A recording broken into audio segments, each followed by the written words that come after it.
చూడవచ్చు ఇక్కడ ఆరోగ్య మిత్ర కూడా భారీ ఎత్తున నిరసన తెలుపుతా ఉంది. చెప్పండి. Sir good afternoon sir. మేము గత 17 సంవత్సరాల నుంచి మేము ఆరోగ్య మిత్రాలుగా ఉన్నాం సార్. ఇక్కడ అసలు అప్పటి నుంచి కూడా మేము ఎన్నిసార్లు మా అధికారుల దగ్గరికి తీసుకెళ్ళాం సార్. మా పరిస్థితి ఇది. ఈ పెరిగిన ధరలను బట్టి కనీసం మమ్మల్ని గుర్తించండి, మమ్మల్ని కనీసం ఒక క్యాడర్ అంటూ మాకు ఇవ్వండి అనేసి మేము మాట్లాడడం జరుగుతుంది సార్. హెల్త్ మినిస్టర్ సార్ దగ్గరికి వెళ్ళాము, మా ట్రస్ట్ ఆఫీస్ మా అధికారుల దగ్గరికి వెళ్ళాము సార్. ఇంతవరకు అసలు మేము సమ్మె నోటీస్ ఇచ్చి కూడా 20 డేస్ అయిపోయింది సార్. 23 డేస్ అయిపోయింది, అయినా కూడా ఎవరు రెస్పాండ్ అవ్వట్లేదు సార్. అందుకని మేము ఈరోజు సమ్మె కోసం దిగడం జరిగింది. మాకు ఏమి లేదు సార్, జస్ట్ మా క్యాడర్ ఒకటి చేంజ్ చేయాలి సార్. అవి ఎందుకంటే మేము డిగ్రీలు పీజీలు చేసిన వాళ్ళు ఉన్నాం సార్, అది మా బాధ సార్. దాని గురించి మేము చేయడం జరుగుతుంది సార్. మమ్మల్ని ఒక్కసారి గుర్తించండి, దాని గురించి మాట్లాడుతున్నాం. మా క్యాడర్ మాకు ఇప్పుడు ఉన్నది క్యాడర్ అసలు 4th క్లాస్ ఎంప్లాయీ క్యాడర్ ఉంది సార్. మాకు డిపిఓ క్యాడర్ కావాలి సార్. దాని గురించి మేము పోరాడుతున్నాం సార్.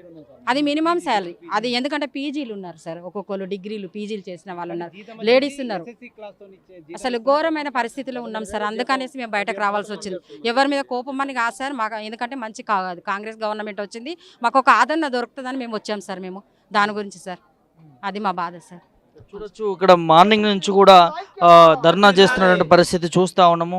భారీ ఎత్తున ఇక్కడ ఈ ఆరోగ్యశ్రీ ఆఫీస్ దగ్గరకు వచ్చి ధర్నా చేస్తూ ఉన్నారు. ఇవాళ ఆరోగ్యశ్రీ నడుస్తుంది అంటే దానికి ముఖ్య కారణం ఆరోగ్య మిత్ర అని చెప్పి కూడా వీళ్ళు చెప్తున్నటువంటి చూస్తూ ఉన్నాం పరిస్థితి. ఉద్యోగ భద్రత కల్పించాలి అని చెప్పి కూడా అది సరైన క్యాడర్ ఇవ్వాలి అని చెప్పి కూడా చెప్తున్నటువంటి పరిస్థితి చూడవచ్చు.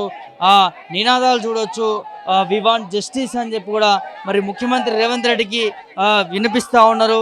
ఖచ్చితంగా ఆరోగ్య మిత్రను ఆదుకోవాలి, వీళ్ళు చేసేటటువంటి డిమాండ్స్ని ఖచ్చితంగా అమలు చేయాలని చెప్పి కూడా కోరుతున్నటువంటి పరిస్థితి చూస్తా ఉన్నాము. మరికొంతమందితో మాట్లాడి తెలుసుకుందాం వాళ్ళ అభిప్రాయం. చెప్పండి అండి, ధర్నాకు ముఖ్య కారణం ఏంటి? ఇంత భారీ ఎత్తున ధర్నా చేస్తున్నారు? మేము 17 సంవత్సరాల నుంచి ఆరోగ్యశ్రీ పథకంలో పనిచేస్తున్నామండి. మాకు సరైన గుర్తింపు లేదు. మాకు సమాన పనికి సమాన వేతనం కావాలి. ముఖ్యంగా మా డిమాండ్ ఏంటంటే వేతనాలు తక్కువ ఉన్నాయి. 17 సంవత్సరాలు చేస్తున్నా మాకు తక్కువ వేతనాలు ఇస్తున్నారు. మాకు డిపిఓ క్యాడర్ కల్పించాలి. ముఖ్యంగా డిపిఓ క్యాడర్ కల్పించాలి. తర్వాత ట్రస్ట్ ఉద్యోగులుగా గుర్తించాలి. మమ్మల్ని అవుట్సోర్సింగ్ విధానాన్ని కూడా రద్దు చేయాలి. ఈ 17 సంవత్సరాల నుంచి మమ్మల్ని మా శ్రమ దోపిడీ చేస్తున్నారండి. ముఖ్యంగా ఏంది, ఫస్ట్ ఆరోగ్యశ్రీ స్టార్ట్ చేసినప్పుడు ఏం చేసారు, ఒక 150 జబ్బులతో స్టార్ట్ చేశారు. తర్వాత ఆరోగ్యశ్రీ 2 అని పెట్టారు, తర్వాత 300 యాడ్ చేశారు. తర్వాత దీన్ని స్కీమ్ని పెద్దగా చేస్తూ ఉన్నారు. ఇప్పుడు ప్రస్తుతం 1672 డిసీజులు ఉన్నాయి. ఆ తర్వాత ఏం చేస్తారు, ఈహెచ్ఎస్ జిహెచ్ఎస్ అని మళ్ళీ ఎంప్లాయీస్ ఉన్నారు కదా, అది కూడా మాకే పనిభారం అయింది. తర్వాత ఆయుష్మాన్ భారత్ కూడా మాకే ఇచ్చారు. అంటే ఈ విధంగా పనిభారం పెంచుకుంటూ పోతున్నారు, కానీ దానికి తగ్గ మాకు వేతనం ఇవ్వట్లేదు. అంటే దీన్ని బట్టి చూసేది మూడు స్కీమ్స్, ఒకటి ఏంది ఆరోగ్యశ్రీ, ఒకటి తర్వాత ఈహెచ్ఎస్ జిహెచ్ఎస్ ఆయుష్మాన్ భారత్. అంటే ముగ్గురు ఎంప్లాయీస్ చేసే పని మాతో చేయిస్తున్నారు, కానీ జీతం మాత్రం ఒకటి కూడా సరిపడా ఇవ్వట్లేరు మాకు. కాబట్టి ముఖ్యంగా మేము డిమాండ్ చేసేదంటే మాకు డిపిఓ క్యాడర్ కల్పించాలి. ఆ తర్వాత ఇంకేది మాకేందంటే ఇంకా ఫీల్డ్ వర్క్, ఏదైనా గ్రీవెన్స్ పేపర్లు ఏదైనా ప్రాబ్లం, ఎవరైనా అంటే వైద్యం గురించి సమస్య వచ్చిందంటే వాళ్ళ ఇంటికి అదే రోజు వెళ్ళి ఫీడ్బ్యాక్ తీసుకుని రావాలి. దానికి సంబంధించి మాకు ఏది కూడా ట్రావెల్ అలవెన్స్ కానీ ఏది కానీ ఇవ్వరు.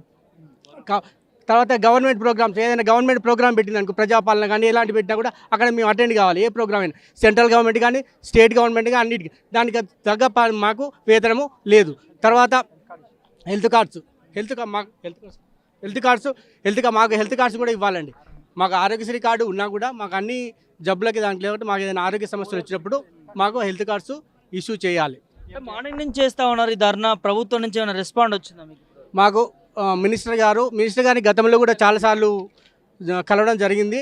మేము కలిసినప్పుడు అతను ఏమంటున్నారంటే మాకు నోటీస్లో ఉన్నది, మేము దీన్ని పరిష్కరిస్తామని చెప్తున్నారు, కానీ దానికి సంబంధించిన టైం కానీ ఏది కూడా చెప్పట్లేదు. మాకు ఎప్పుడు పరిష్కరిస్తారు అంటే మా ఏజ్ అందరూ అయిపోయిందండి. మా గవర్నమెంట్ ఉద్యోగాలకు కానీ దేనికి కానీ మేము ప్రిపేర్ కాలేదు, ఎందుకంటే మా ఏజ్ అయిపోయింది. కాబట్టి మాకు తొందరగా ఈ సమస్య పరిష్కారం చేయాలని మేము ప్రభుత్వాన్ని వేడుకుంటున్నాం. ఎందుకంటే ముఖ్యంగా టీఆర్ఎస్ ప్రభుత్వం కూడా మా పట్ల చాలా అన్యాయం చేసిందండి మాకు. అంటే ఇప్పుడు వచ్చిన ప్రభుత్వం కాంగ్రెస్ ప్రభుత్వం అన్న ప్రజాపాలన అంటున్నారు, కాబట్టి వాళ్ళు మాకు అనుకూలంగా ఏదైనా నిర్ణయం తీసుకొని మా వేతనాలు పెంచుతారని మేము ఆశిస్తున్నాం. ఇప్పుడున్న ఆరోగ్యశ్రీ పరిస్థితి ఏంటంటే, ఆరోగ్యశ్రీ పరిస్థితి ఏంటంటే, ఇప్పుడు మేము ధర్నాకు వచ్చాము. ఈరోజు ఏం చేశారంటే వాళ్ళకి అక్కడ హాస్పిటల్లో ఉన్న వాళ్ళకి ఐడీలు ఇచ్చేసి వాళ్ళ ద్వారా మేము ఆపరేషన్ చేయిస్తున్నామని గొప్పగా చెప్పుకుంటుండొచ్చు, కానీ దానివల్ల ఏంది, ఆ పేషెంట్లు ఆ పేషెంట్ అక్కడ ఉన్న పేషెంట్లకు మేము ఏం చేస్తాం, ప్రతిరోజు వెళ్ళి మీరు ఏమైనా డబ్బులు కట్టారా లేదా అని వాళ్ళ ఫీడ్బ్యాక్ తీసుకొని ఏమైనా డబ్బులు కడితే వాళ్ళకి ఇప్పించడం ఇవన్నీ చేస్తున్నాం. వాళ్ళు ఏమైనా ఓన్లీ మెడికల్ ఒక ఐడి ఇచ్చి ఆపరేషన్ చేసిరు, మీరు దోసుకోండి, ప్రైవేట్ హాస్పిటల్ వాళ్ళు దోసుకోండి అని వాళ్ళకి ఐడీలు ఇచ్చేసి వాళ్ళకు మేము స్కీమ్ నడిపిస్తున్నామని గొప్పలు చెప్పుకుంటున్నారు.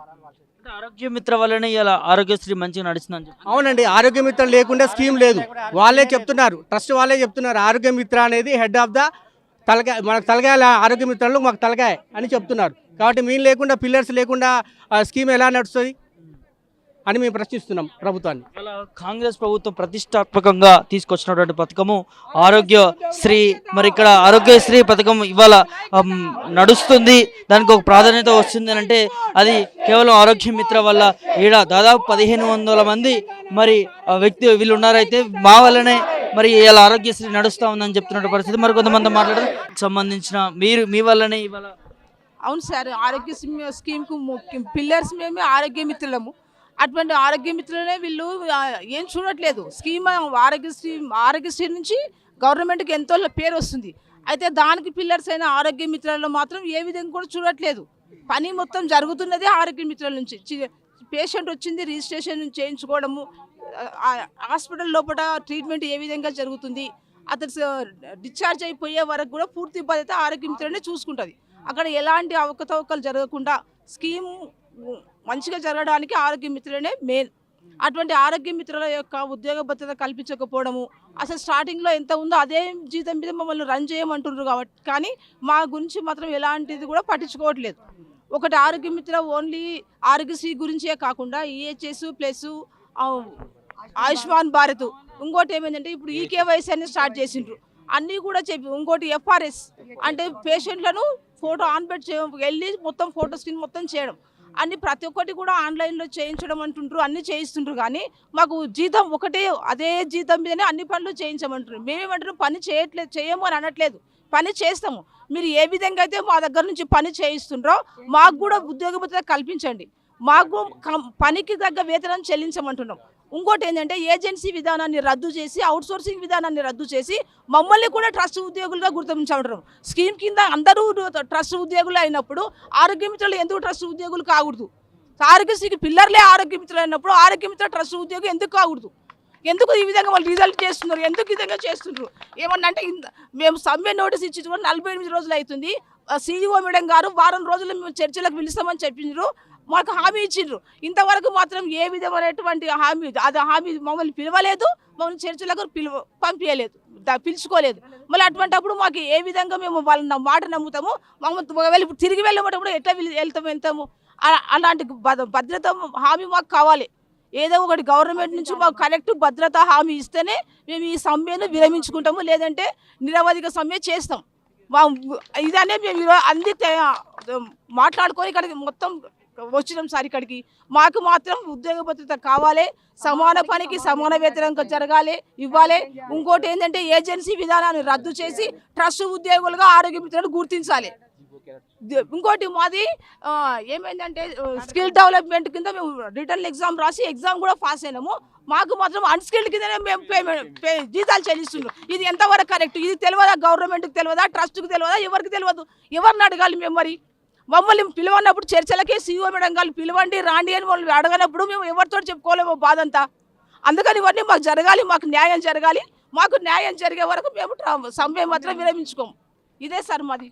చూస్తున్నాము, ఖచ్చితంగా మాకు న్యాయం జరిగేంత వరకు కూడా ఈ సమ్మె విరమించుకోమని చెప్తా ఉన్నారు. వాళ్ళకి జరుగుతున్నటువంటి అందులో లోపాలు ఏవైతే ఉన్నాయో వాటన్నింటి కూడా సర్దిమర్చాలి, సమాన పనికి సమాన వేతనానికి అవన్నీ సమకూర్చాలని చెప్పి కూడా చెప్తున్న సందర్భం చూడొచ్చు. మార్నింగ్ నుంచి కూడా ఇప్పటివరకు భారీ ఎత్తున ధర్నా చేస్తూ ఉన్నారు. ఖచ్చితంగా ప్రభుత్వం స్పందించాలి, స్పందించే వరకు కూడా మా ధర్నా అనేది కొనసాగుతుందని చెప్పి కూడా ఇక్కడ ఆరోగ్య మిత్ర నుంచి చెప్తున్నటువంటి పరిస్థితి చూస్తూ ఉన్నాం.